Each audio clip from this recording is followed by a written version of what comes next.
The Denver Broncos practiced all week long in preparation for taking on the New England Patriots, only to have the NFL reschedule, cancel, then reschedule again the game finally. Instead of facing the Patriots in Week 5 on Monday night, the Broncos were informed by the NFL Sunday morning that this past week will serve as the team's bye, while the New England game will be reslotted for Week 6. Week 6's originally scheduled game at home versus the Miami Dolphins, rescheduled for Week 11. Well, what about Week 11's originally scheduled home game versus the Los Angeles Chargers? That's where the kick in the groin really comes into effect for the Broncos. The NFL wiped the Broncos' Week 8 bye off the schedule, replacing it with the Chargers game at Empower Field at Mile High.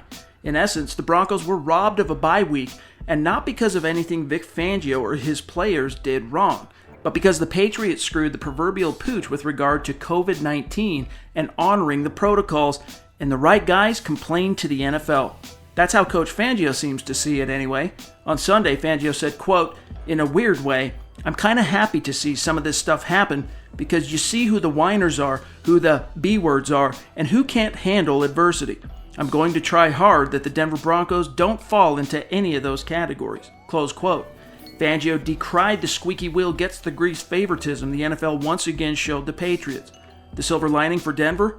Next week's long-awaited game at Foxborough is sure to see Drew Lock start at quarterback, and there's a really good chance the Broncos will get star tight end Noah Fant and maybe even number one cornerback A.J. Bouye back as well. For Mile High Huddle and Sports Illustrated, I'm Chad Jensen.